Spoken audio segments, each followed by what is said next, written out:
So I think you want to take a breath, go out here and make one decently longer runs. What's longer here in Charlotte? Maybe 20 laps? I like to see 20 laps because if you come down pit road to make adjustments, the tires cool and then heat back up, and you just don't get that same sort of feel as you do when you roll off on brand new tires.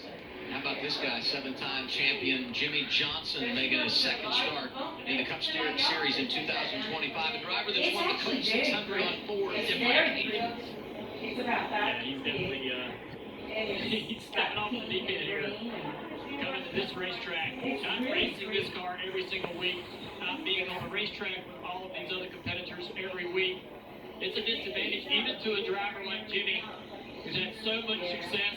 The next gen car is still relatively new to him, and it's a difficult racetrack to get a hold of. He's the third car of a team that's trying to find more speed. So he's got a steep hill to climb, but 600 miles, he's going to have his hands full, and you know he's up for the task. He loves these challenges to go off down a little bit, off the three. Yeah, the exact opposite end of the spectrum is the car right behind Jimmie Johnson. Right? So Jimmie out here at start 700 behind him. The youth in Connor Zillage at start 2. I think that's what makes this race so fascinating. Is I'm not sure which is an advantage. Is the experience an advantage, or the youth and the energy and the excitement of experience of exactly that long of a race? This is the last start for Jimmie Johnson. It's not the first Cup start for Connor Zillage. But I love something you said this week, Dale. There are some connections to 1992 when Richard Petty wrapped his career and Jeff Gordon began his at Atlanta Motor Speedway. Yeah, I really get that feeling. And we know, yes, Jimmie Johnson is and wants to run more Cup races. This is not his final bit. But this young man right here, Connor Zillage, a lot of people regard him as the next best thing coming onto the circuit. And so there you see Richard Petty at Atlanta Motor Speedway getting in the car to run his final event. One of the greatest drivers, if not the greatest driver the sport's ever seen, the best ambassador to the sport. And here's young Jeff Gordon coming onto the scene with a lot of momentum, a lot of excitement. Just starting his career, talking to the late great Benny Parsons right there. But this Connor Zillage kid, man, everybody thinks he's going to be somebody to reckon with and have an incredible career here. So out there following someone who's had that career, that's got to be a great feeling for him. It's a great look on the roof of the 11 for Denny Hamlin. National Debt Relief onboard camera down the backstretch. Now I want you to focus on him, bottom left. Watch his helmet relative to the headrest as he goes over these bumps. Pretty kind of right here in the middle. You're going to see a big bump kind of on exit right here. Think about that. Think about trying to take an eye test and everything shaking a little bit. I really think that's just it. Not only does it take grip away from the race car, but also as a driver, you're looking so far out there trying to find your point, Dale. That vibration, that shaking in the headrest is going to take your concentration away. And there's such a big difference between 1 and 2 versus 3 and 4. 1, 2 more smooth, more comfortable. You see down the back straightaway, his helmet is bouncing headrest to headrest, side to side. You cannot control that. You just kind of got to ride along with it and try to see as good as you can down into turn 3, Kim. Yeah, and for Denny, he just reported on the radio that he was tight under load, under max load. But I want to hit on the last 3 weeks for Denny Hamlin. I talked to Chief Chris Rail earlier in the day. He said the last 3 weeks have been a momentum killer. You think about that valve issue and engine fire at Texas, the clutch issues at Kansas, as well as that crash. And then he told me they were absolutely terrible in the All-Star race, despite that being a non-points race. And not only was that a momentum killer, Gail told me, he said it also puts them in a poor spot on the metric. So he's part of this Group A for practice. He will have to qualify a little bit earlier than the rest of the field as well. And so they are trying to break that cycle of that bad metric spot here this weekend. Well, tight under max load, what does that mean?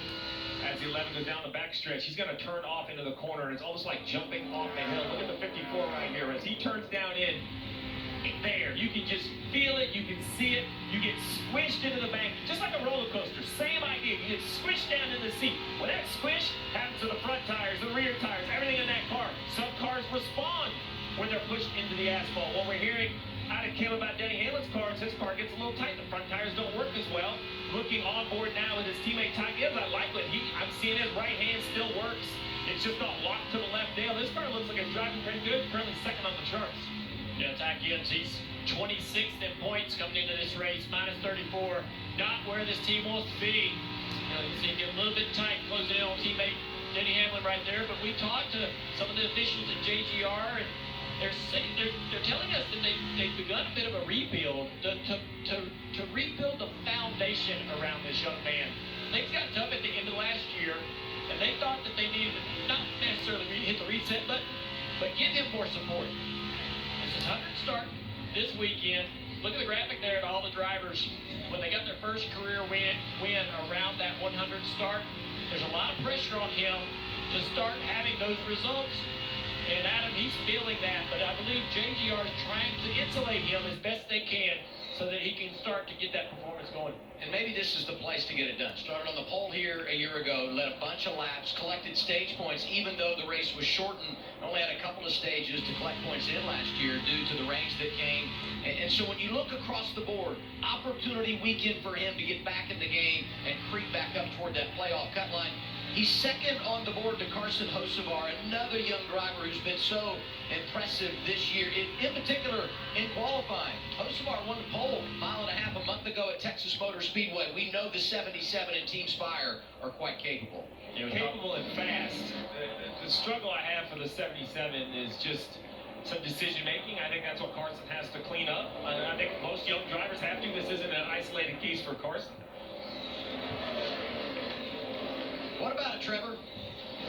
Yeah, the 77 car obviously fired off with a lot of speed. He won off the truck, but his long run speed looks really good as well. This isn't unusual for the 77 team. Every week they said they've been at the top of all the metrics they can look at from practice. They're still trying to figure out what that offset is to start the race because the track's going to cool down so much. What are they lacking there, Steve, to maybe figure out how to turn these long runs in practice into a race finish? That is the challenge of a younger driver, right? A more veteran driver, they have a feel that they need in practice, knowing the track's going to cool and change. And also pace. You know, Hocevar's quickest at a 29.92 second lap right there at the top of the chart. They won't run that within a second of that until probably lap 300 tomorrow night when the sun is finally set and the lights are down. But so far, look at that 77 going by Austin Dillon. Car looks good.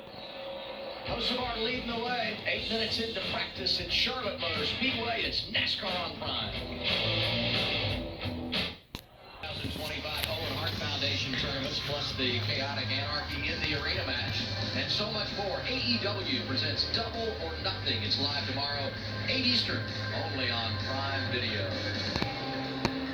Practice underway. NASCAR Cup Series setting up for the longest race of the year. Comes your way tomorrow night on Prime. It's the Coca-Cola 600. Third in practice, A.J. Allmendinger in the 16. Yeah, best overall average speed, best on the 10-lap average, also best on the 15-lap average. AJ's actually,